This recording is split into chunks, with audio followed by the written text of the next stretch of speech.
বিধায়ক মণ্ডল সভাপতি এবং চেয়ারপারসনের উপস্থিতিতে এলাকাবাসীর হাতে কম্বল তুলে দিল নবনিযুক্ত বুথ সভাপতি। কুড়ি বক্সনগর বিধানসভা কেন্দ্রের অন্তর্গত 46 নং বুথের নবনিযুক্ত বুথ সভাপতি আবু মিয়া ভারতীয় জনতা পার্টির সাংগঠনিক দায়িত্ব পেয়ে সামাজিক কর্মসূচির মধ্য দিয়ে সাংগঠনিক দায়িত্ব কাঁধে নিলেন।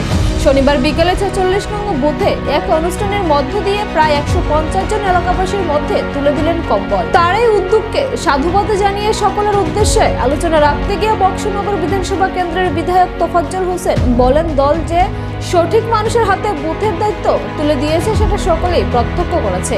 তিনি এলাকার সাধারণ মানুষকে উদ্দেশ্য করে বলেন যে তাদের আশীর্বাদে আজ সমগ্র দেশ এবং রাজ্যবাসী তাকে বিধায়ক হিসেবে চেনেন। তাই বিগত দিনে মানুষের যে দাবিগুলি ছিল সেটাকে তিনি পূরণ করার চেষ্টা করছেন এবং আগামী দিনেও করবেন। মানুষের আশীর্বাদ যেন তার উপর। এদিনের অনুষ্ঠানে এছাড়াও বক্তব্য রাখেন বক্সনগর বিধানসভা কেন্দ্রের নবনিযুক্ত মণ্ডল সভাপতি অনিল চন্দ্র দাস, পঞ্চায়েত সমিতির চেয়ারপারসন স্বপ্নানম সহ স্থানীয় পঞ্চায়েত প্রতিনিধিরা।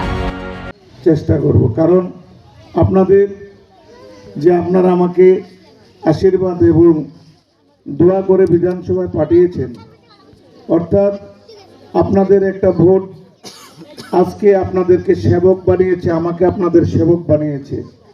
সেটা আমি আগামী 28 পর্যন্ত আপনাদের সেবক হয়ে থাকতে চাই, আপনাদের গোলাম হয়ে থাকতে চাই।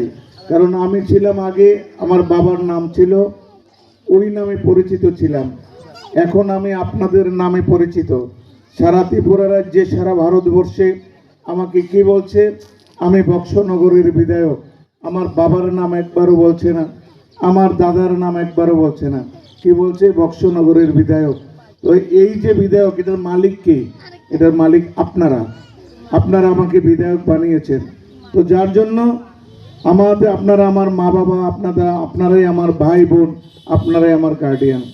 আপনাদের সুবিধা অসুবিধা আমি দেখব, এটা আমার কর্তব্য।